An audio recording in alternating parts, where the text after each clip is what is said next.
আসসালামু আলাইকুম। আমি ডাক্তার শামিমা নাসরিন দিনা, কনসালটেন্ট হোমিওপ্যাথিক ফাউন্ডেশন হাসপাতাল, প্রভাষক Manikganj homeopathic medical college and hospital. মৃগী রোগ স্নায়ুতন্ত্রের একটি জটিল এবং দীর্ঘস্থায়ী একটি রোগ।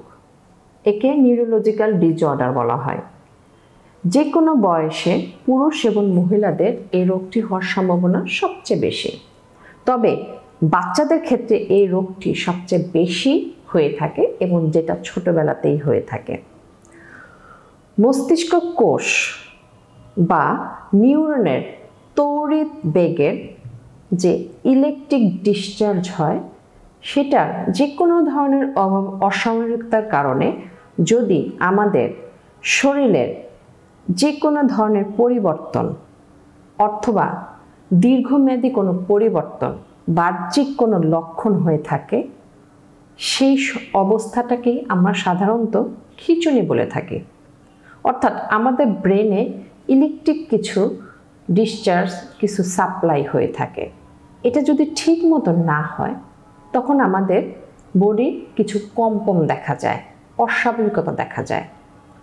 এই অস্বাভাবিকতা যদি 24 ঘন্টার ব্যবধানে 2 থেকে 3 বার বেশি হয়ে থাকে, তখন ওই রোগটিকে আমরা সাধারণত মৃগী রোগ বা এপিলেপসি নামে পরিচয় দিয়ে থাকি।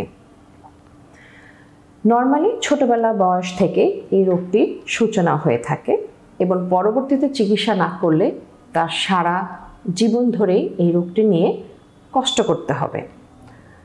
সারা শরীরে যখন এই রোগটি অর্থাৎ এই এপিলেপসিটা হয়ে থাকে, মৃগী রোগ, তখন আমরা তাকে জেনারেলাইজ এপিলেপসি বলে থাকি। আর শরীরের কোনো একদিকে যদি এই খিঁচুনিটা হয়ে থাকে, তখন আমরা ফোকাল খিঁচুনি, ফোকাল এপিলেপসি নামে বলে থাকি। এই মৃগী রোগ খিঁচুনিটা সাধারণত কারণগুলোর ক্ষেত্রে আমি সর্বপ্রথম যে কারণটা হচ্ছে সেটা হচ্ছে ফ্যামিলি হিস্টোরি। যদি তার বংশে মৃগী রোগ হয়ে থাকে, মৃগী রোগ থেকে থাকে, তাহলে বাচ্চার হওয়ার সম্ভাবনা আমরা সাধারণত 100-এ 100 ধরে থাকি। পাশাপাশি গর্ভকালীন সময়ে যদি কোনো ধরনের রোগ আক্রান্ত হিস্টোরি অর্থাৎ ইতিহাস থাকে, প্রসবের সময় যদি বাচ্চা মাথায় আঘাত পেয়ে থাকে, ঠিক ওই সময় যদি তার ব্রেনে অক্সিজেন সাপ্লাই কম থাকে, তাহলে কিন্তু ওই জন্মের পরপরই বাচ্চার মৃগী রোগ হওয়ার সম্ভাবনা সবচেয়ে বেশি থাকে। গর্ভকালীন সময়ে যদি মা পেটে কোনো আঘাত পেয়ে থাকে, এই আঘাতের ফলে কিন্তু বাচ্চার মাথায়ও ব্রেনের একটা পরিবর্তন হতে পারে। সেখান থেকেও কিন্তু বাচ্চার মৃগী রোগ হওয়ার সম্ভাবনা থাকে। গ্রাম অঞ্চলে দেখা যায় যে এই খিঁচুনি, মৃগী রোগের চিকিৎসার ক্ষেত্রে অনেকেই তারা কবিরাজি চিকিৎসাটাই খুব বেশি নিয়ে থাকে। এর ফলে দেখা যায় বাচ্চার অবস্থা দিনে দিনে আরও খারাপের দিকে হয়ে যায়, কারণ তারা জানেই না যে এটা একটা মৃগী রোগ।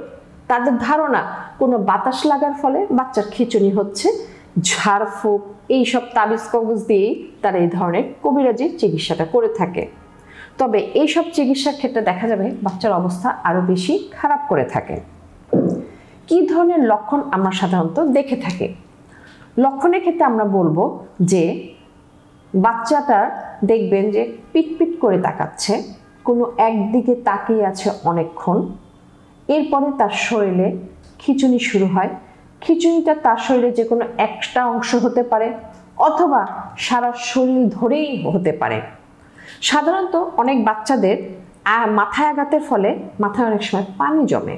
এই পানি জমার পরেই কিন্তু খিঁচুনি শুরু হয় এবং ওই খিঁচুনিটা যদি আপনি চিকিৎসার মাধ্যমে সারিয়ে তুলতে না পারেন, পরবর্তীতে কিন্তু সেখান থেকে মৃগী রোগ হওয়ার সম্ভাবনা থাকে।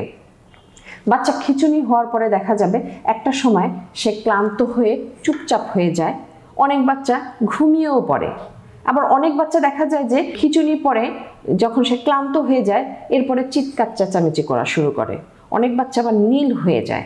তো এই ধরনের লক্ষণগুলো আপনাকে কিন্তু খুব ভালোভাবে খেয়াল করতে হবে যে এইটা মৃগী রোগের আপনার বাচ্চা আক্রান্ত হচ্ছে, এটা নর্মাল কোনো খিঁচুনি না। অর্থাৎ আমি আগেই বলেছি 24 ঘন্টার ব্যবধানে যদি 2 থেকে 3 বারের বেশি খিঁচুনি হয়ে থাকে, তখনই আমরা এটাকে মৃগী রোগ বলে থাকি।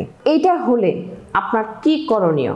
আপনার বাচ্চা যদি এই মৃগী রোগে আক্রান্ত হয়ে থাকে, আপনি অস্বাভাবিকতা কোনো আচরণ করবেন না, অর্থাৎ বাচ্চাকে নিয়ে ভয় বা বাচ্চাকে নিয়ে অতি ব্যস্ততামূলক কোনো কাজ করবেন না। খিচুড়ি হওয়া মাত্রে বাচ্চাকে এক পাশে কাত করে শুয়ে দেন, এতে করে তার মুখে কোনো জমানো খাবার বা মুখে লালা থাকলে সেটা বের হয়ে আসবে।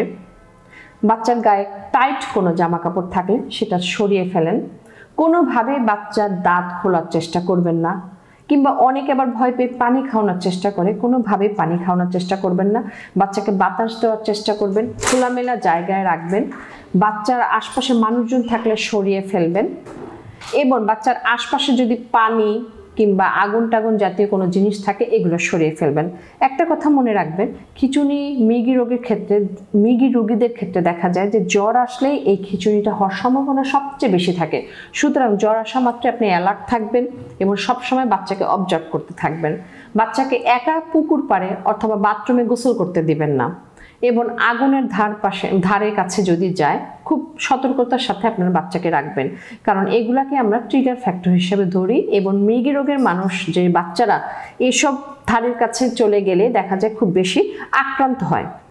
শেষের দিকে আমি একটি কথা বলবো, মৃগী রোগের ট্রিটমেন্টের ক্ষেত্রে আমি বলে থাকবো এটা কোনো অল্প সময়ের ট্রিটমেন্ট না, এটি একটি দীর্ঘমেয়াদী রোগ, একটি জটিল রোগ। আপনি মিনিমাম ওষুধ খাওয়ার পরে বাচ্চা যদি 2 থেকে 3 বছর স্বাভাবিকভাবে থাকে, অর্থাৎ কোনো ধরনের খিঁচুনি না হয়, তাহলে আপনি বুঝবেন যে আপনার বাচ্চাটা সুস্থ হয়ে যাচ্ছে। অর্থাৎ 1-2 মাস ওষুধ খাওয়ার পরে যে আপনি ছেড়ে দিবেন বিষয়টা তা না, এটা কিন্তু একটি ব্রেনিন রোগ, নিউরোলজিক্যাল ডিসঅর্ডার, এবং আমি শুরুতেই বলেছি যে এটা খুব দীর্ঘস্থায়ী জটিল রোগ। সুতরাং আপনার মাথায় এটা গেঁথে নিয়ে আসতে হবে যে আপনি যদি হোমিও ট্রিটমেন্ট করেন, একজন ভালো অভিজ্ঞতা ডাক্তারের কাছে আসবেন, এবং চিকিৎসার পরে মিনিমাম 2 থেকে 3 বছর যদি তার খিঁচুনি না হয়, তাহলে আপনি গ্যারান্টি সহকারে বলতে পারবেন যে আপনার বাচ্চা মৃগী রোগ অর্থাৎ এপিলেপসি থেকে ভালো হয়ে গেছে। ধন্যবাদ সবাইকে।